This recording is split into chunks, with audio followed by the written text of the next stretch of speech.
You know that feeling, don't you? That cold, tight knot right in your stomach, just at the thought of checking your bank balance. Or, hey, maybe you're feeling that same thing when you think about opening that latest credit card statement. And maybe like so many people, you constantly avoid looking at your numbers because you've got that fear of what you might see, and it might just be too much for you. Well, stick with me today because I'm going to tell you exactly how to face that fear head on and finally break that cycle. Hey there, welcome back to your daily Financially Confident Christian.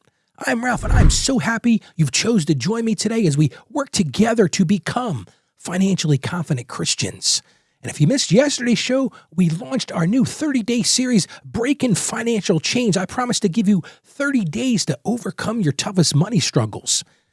And yesterday, we bravely tackled the shame of and isolation that often surrounds our money problems. So if you missed it, I'm going to encourage you to go check it out. You can find all of our episodes at financiallyconfidentchristian.com.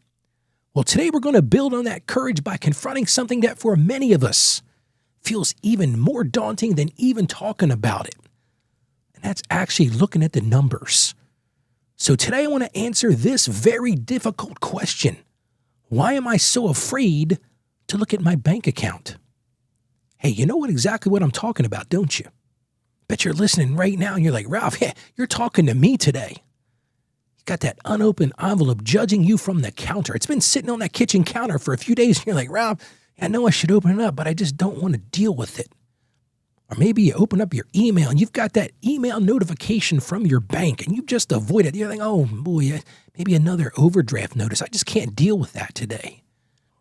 Maybe you got to go online to make a transfer and you just zip across that online bank and just hoping you don't see a number just so you can get to that transfer button. What you're really doing, though, is you're actively avoiding your financial reality. And that deep struggle, it's a deep nagging dread. It's that fear of confirming your worst fears. My finances just aren't in order, Ralph. It's bad. You don't understand just how bad it is. And Ralph, I'm feeling overwhelmed. And in so many ways, I just don't know what to do, Ralph.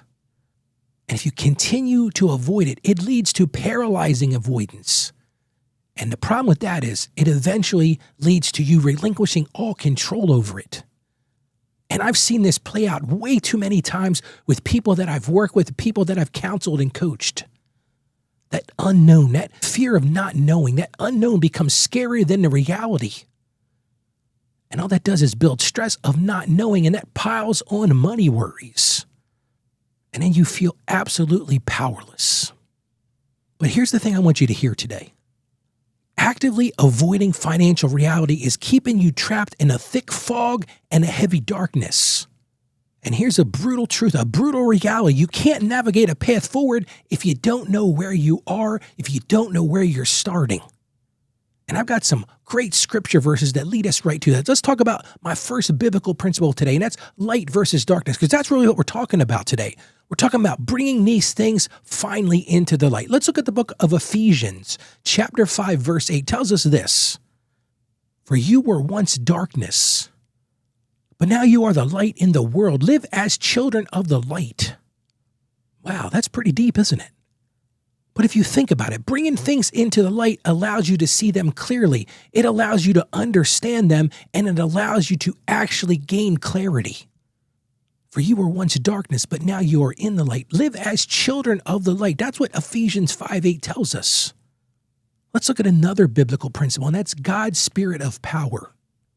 And here's a vital truth for your heart. I want you to hear this, and I want you to hear this loud and clear today. So many people I work with live in this fear, but here's the thing. God has not given any of us a spirit of fear. Let's look at 2 Timothy chapter 1, verse 7, because this is powerful, and it's a liberating reminder. This is what it says. For God did not give us a spirit of timidity, but a spirit of power, a spirit of love, and a spirit of self-discipline. Now, you might not know what that word timidity really means, but what it means is shrinking back. And if you think about the broader picture of that, it really means fear. You're living in that fear. And here's the thing I want you to hear right now. God gives you power to act even when terrified. Ask yourself right now, how many times have you been terrified over a situation? I've been there.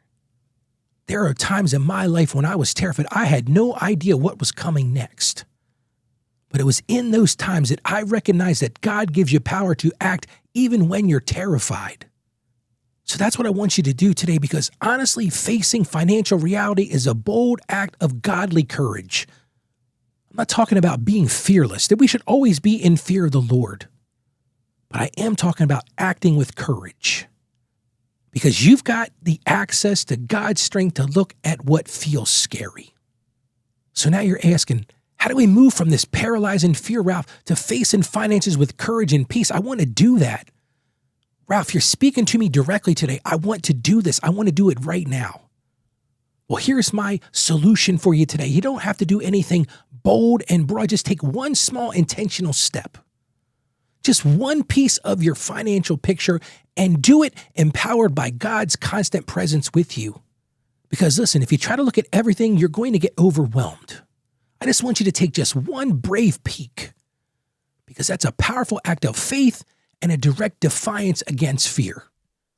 So here's your one action step today with the goal to face your financial reality with courage. I just want you to pick one. Maybe it's a bank statement. Maybe it's a credit card statement. Just one of those things, and look at it today. Maybe that's your main checking account balance. You've just been avoiding it. You don't want to see the reality of it. Maybe it's that one credit card statement. Like I said earlier, it's sitting on the counter. You haven't even opened it up. You don't even want to look at it. Or maybe it's that nagging bill they keep on sending you those collection notices on. They keep on sending you those emails. So just pick one of those things, whatever that is in your life. And then the next step is to pray for courage. I always bring it back to prayer. Before you click, before you open or even glance at it, I just want you to pause and take a deep breath and just offer a simple, heartfelt prayer, something like this. God, I feel I truly am afraid to look at this number. And I just ask that you would give me courage and peace as I face this. Help me to remember you are right here with me. So find that bill and then pray for courage.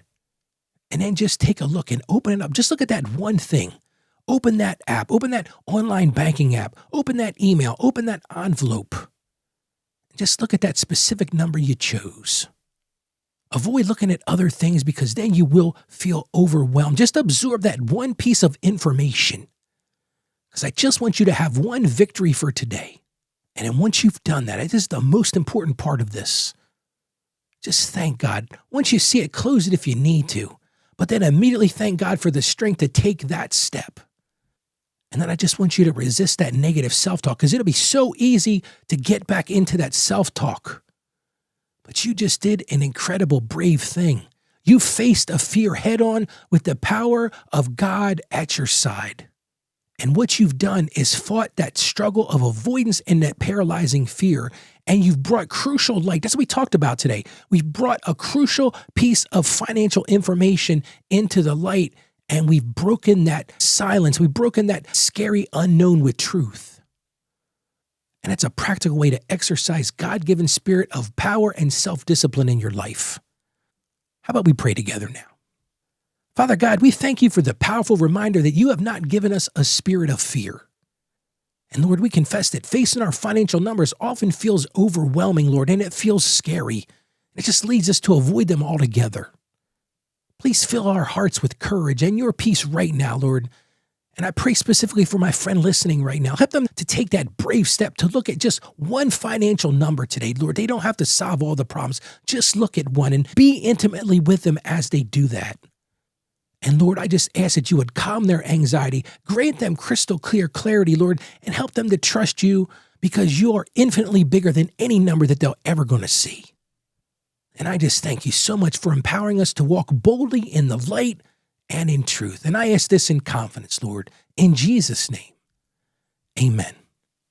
Listen, taking that step to look at your finances, even just one number, is an incredibly brave and empowering move for you. You need to congratulate yourself for that. You are actively shifting today from avoidance to decisive action, and you're empowered by God's strength. So keep taking those steps. And if today's step has encouraged you to face your numbers, I want you to consider sharing it with somebody else who might need to hear this message today. I've mentioned this on the show before. There are a lot of people out there struggling and stuck in that financial shame, that cycle of financial shame. And you're sharing this show with them, sharing this episode with them might be the thing that they need to hear. Just point them right to our website. That's financiallyconfidentchristian.com. And while you're there, I want to give you something. I just wrote a new book. It's called How to Become a Financially Confident Christian. And I want to give you a copy of that book. You can get that by going to financiallyconfidentchristian.com/becoming. This is a book I wrote with the goal of helping you break that cycle of financial shame and finally step into confidence. So I want to give that to you for free. You just go to financiallyconfidentchristian.com/becoming and get your free copy today. Now, tomorrow we're going to continue our 30 days of money struggles. We're going to talk about another common financial struggle. This is one that I have to admit, I've felt this myself, and it's this: why your money might disappear so fast every month and how to gain clarity over its flow. You don't want to miss tomorrow's show. It's going to be impactful, so make sure you join me. Now, today, let's all go out there and be those financially confident Christians that we aspire to be. You can do this. I have confidence in you. Have confidence in yourself. Stay financially savvy. God bless you, and you have a great day today.